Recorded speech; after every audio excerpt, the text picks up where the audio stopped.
അല്ല, അങ്ങനെ പറഞ്ഞിട്ടില്ല. നിങ്ങൾ കൈരളി എഴുതിയ പച്ചക്കള്ളമാണ്. പച്ചക്കള്ളം. ഞാൻ വീണ്ടും ആവർത്തിച്ച് പച്ചക്കള്ളമാണ്. കൈരളി എന്തും പറയും, എന്തു വൃത്തികേടും പറയും. ആ വൃത്തികേടുകൾ പറയുന്ന കൂട്ടത്തിലാണ്. ആ ഒരു കാരണവശാലും പിൻവലി. നിങ്ങൾ അതാണ് പ്രവർത്തിക്കുന്നത്. നിങ്ങൾ എന്നെ ഭീഷണിപ്പെടുത്തൊന്നുമല്ല. ചെല്ല് പറഞ്ഞോ. വേറെ ദ്വാരപാലക ശില്പം ഏത് കോടീശ്വരനാണ് വിറ്റത് എന്ന് കടകംപള്ളി സുരേന്ദ്രൻ പറയണം. കാരണം അദ്ദേഹം അന്നത്തെ ദേവസ്വം മന്ത്രിയാണ്. അറിയാവുന്നവരോട് ചോദിച്ചാലല്ലേ പറയാൻ പറ്റുള്ളൂ. ഇതാണ് ഞാൻ മാധ്യമങ്ങളോട് പറഞ്ഞത്.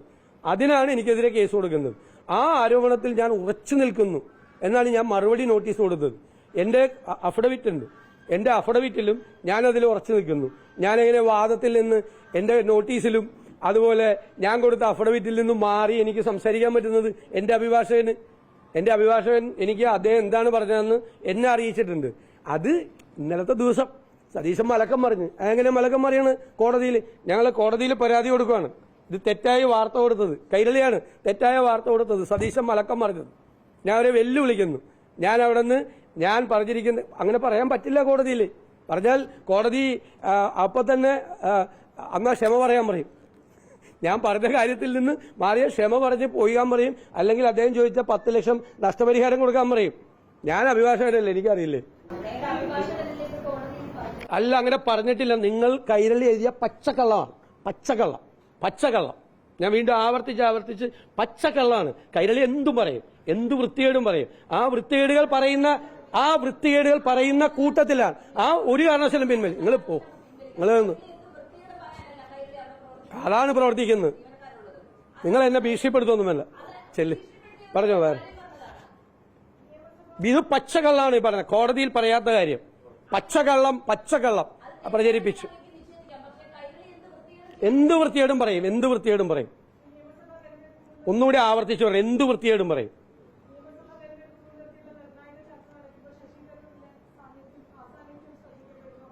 അദ്ദേഹം വ്യക്തിപരമായി നേരത്തെ മുൻകൂട്ടി പോയ ഒരു പരിപാടിയിൽ പങ്കെടുക്കേണ്ടതുകൊണ്ടാണ് എത്താൻ കഴിയായിരുന്നെന്ന് അറിയിച്ചിട്ടുണ്ട്.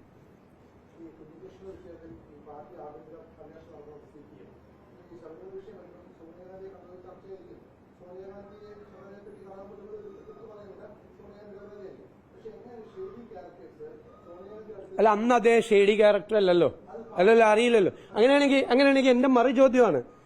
നിങ്ങൾ പറയണത് ശരിയാണെങ്കിൽ അങ്ങനെയാണെങ്കിൽ ഒരു ഷെയ്ഡി ക്യാരക്ടറെ മുഖ്യമന്ത്രി അടുത്ത് നിന്ന് ഫോട്ടോ എടുത്ത് എന്തിനാ? അല്ലല്ല അറിയില്ലല്ലോ. അല്ലല്ല, ചോദ്യത്തിന് ഞാൻ കൃത്യമായ മറുപടി പറയാം. അന്ന് അദ്ദേഹം ഷെയ്ഡി ക്യാരക്ടർ ആണെന്ന് ആർക്കും അറിയില്ല. നമുക്കാർക്കും അറിയില്ലല്ലോ. മുഖ്യമന്ത്രിക്ക് പോലും, കേരളത്തിലെ മുഖ്യമന്ത്രിക്ക് അറിയില്ല ഒരാൾ അദ്ദേഹത്തിന് സ്പെഷ്യൽ ബ്രാഞ്ചും പോലീസും ഇന്റലിജൻസ് സംവിധാനമുള്ള കേരളത്തിലെ മുഖ്യമന്ത്രിക്ക് ഞാൻ കരുതുന്നില്ല. അദ്ദേഹം ഷെയ്ഡി ക്യാരക്ടർ ആയിരുന്നെങ്കിൽ കേരളത്തിലെ മുഖ്യമന്ത്രി അദ്ദേഹത്തിന്റെ കൂടെ നിന്ന് പടം എടുക്കില്ല. അദ്ദേഹം ഒരു കാരണവശാലും പടം എടുക്കില്ല. അദ്ദേഹത്തിന് അറിയില്ല.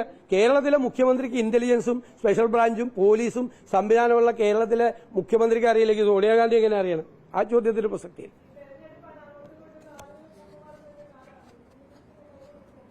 അറിയില്ല. അത് ആ ചോദ്യം ഒരു ഹൈപ്പോത്തറ്റിക്കൽ ക്വസ്റ്റ്യൻ ആണ്. വരട്ടെ.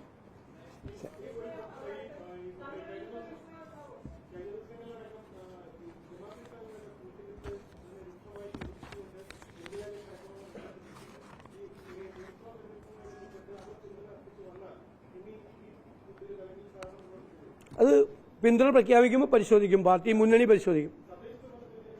ആ പിന്തുണ സ്വീകരിച്ചിരുന്നു. അത് ഞങ്ങൾ ചർച്ച ചെയ്ത് തീരുമാനിക്കും. അവർ പിന്തുണ നൽകാൻ തീരുമാനിച്ചാൽ ചർച്ച ചെയ്ത് തീരുമാനിക്കും. അതല്ല അവര് പിന്തുണ നൽകാൻ ഞങ്ങൾക്ക് തീരുമാനിച്ചാൽ ഞങ്ങൾ ചർച്ച ചെയ്ത് തീരുമാനിക്കും.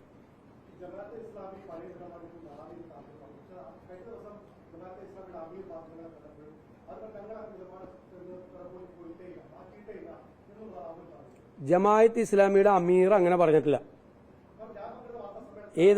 ആരാണത്? ജമാഅത്ത് ഇസ്ലാമിയുടെ അമീർ ആരാണ്? അദ്ദേഹത്തിന്റെ പേര് പറ. അല്ല, തെറ്റാണ്. അങ്ങ് പറഞ്ഞത് തെറ്റാണ്. അല്ലെന്നേ, ജമാഅത്ത് ഇസ്ലാമിയുടെ അമീർ നടത്തിയ പത്രസമ്മേളനത്തിൽ അദ്ദേഹം അല്ല ഇത് പറഞ്ഞത്. അദ്ദേഹത്തിന്റെ പേര് പറ. മസ്കറ്റ് ഹോട്ടലിൽ അദ്ദേഹം പേര് പത്രസമ്മേളനത്തിൽ പങ്കെടുത്ത ആളുടെ പേര് പറയൂ.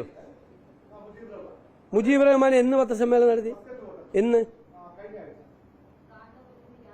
അദ്ദേഹം നടത്തിയ പത്രസമ്മേളനത്തിൽ മതരാഷ്ട്രവാദം അവർ ഉപേക്ഷിച്ചു എന്നാണ് പറഞ്ഞിരിക്കുന്നത്. അന്ന് തന്നെയാണ് പറഞ്ഞിരിക്കുന്നത്. ആണെന്നേ മതരാഷ്ട്രവാദം അവരുപേക്ഷിച്ചില്ലെങ്കിൽ നിങ്ങൾ അദ്ദേഹത്തിനോട് ക്ലാരിഫൈ ചെയ്തോ. ഞങ്ങളെ അറിയിച്ചിരിക്കുന്നതും ഞങ്ങളോട് പറഞ്ഞിട്ടുള്ളതും അദ്ദേഹം തിരുവനന്തപുരത്തും മലബാറിലും പത്രസമ്മേളനം നടത്തി പറഞ്ഞിട്ടുള്ളതും മതരാഷ്ട്രവാദം ഉപേക്ഷിച്ചെന്നാണ്.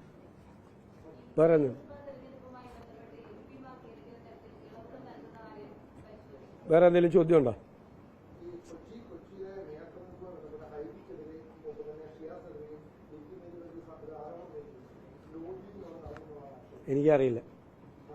എനിക്കറിയില്ല. ഞാൻ അറിയേണ്ട കാര്യമില്ല. ഇല്ലല്ല, ഞാൻ അറിയേണ്ട കാര്യമില്ല. അതൊക്കെ സംഘടനാപരമായ കാര്യങ്ങൾ നിങ്ങൾ KPCC പ്രസിഡന്റിനോട് ചോദിക്കണം. അദ്ദേഹം പറയും. ഞാൻ സംഘടനാപരമായ കാര്യങ്ങൾ മറുപടി പറയില്ല. ഞാൻ പറയാറില്ലല്ലോ. ശരി.